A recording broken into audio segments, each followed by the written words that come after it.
Steel dowel क्या होता है? स्टील डॉवल एक टेक्निकल टर्म है, ऐसा सरिया जो आप जब कोई मेंबर कास्ट कर लेते हैं, जैसे स्लैब है या फ्लोर है और उसका सरिया है, आप थोड़ा सरिया छोड़ देते हैं, बाहर निकाल देते हैं। अगर उस आम में बात करें तो वो जो सरिया आप थोड़ी देर थोड़ा सा बाहर निकाल देते हैं और उस पर जो है वो कोई और स्ट्रक्चरल मेंबर कास्ट कर देते हैं, that is known as steel dowel. Steel dowel basically ऐसा सरिया होता है, सरिया नॉर्मल सरिया होता है, लेकिन ऐसा होता है जो दो स्ट्रक्चरल मेंबर, दो या दो से ज्यादा स्ट्रक्चरल मेंबर्स के साथ कास्ट होता है। और इसका जो फिनोमेना है वो ये है कि स्ट्रक्चरल फोर्सेस जो हैं वो एक स्ट्रक्चरल मेंबर से दूसरे स्ट्रक्चरल मेंबर में स्टील डॉवल ही के जरिए से ट्रांसफर होती हैं।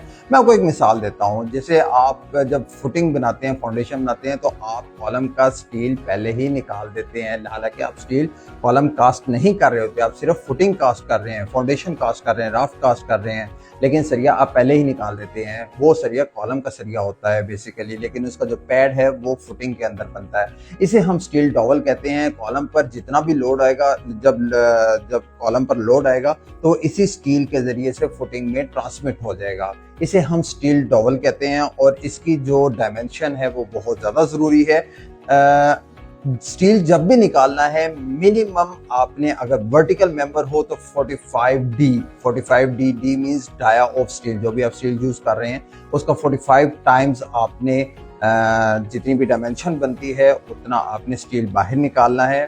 और अगर हॉरिजॉन्टल मेंबर है तो आपने 60D का एक फार्मूला याद रखें कि 60 multiply by diameter of steel या सरिया, आपने उतना डॉवल आपने बाहर निकालना है, ताकि जो स्ट्रक्चरल फोर्सेस हैं वो बहुत अच्छे तरीके से स्टील डॉवल के जरिए से दूसरे मेंबर में ट्रांसमिट या ट्रांसफर हो सकें।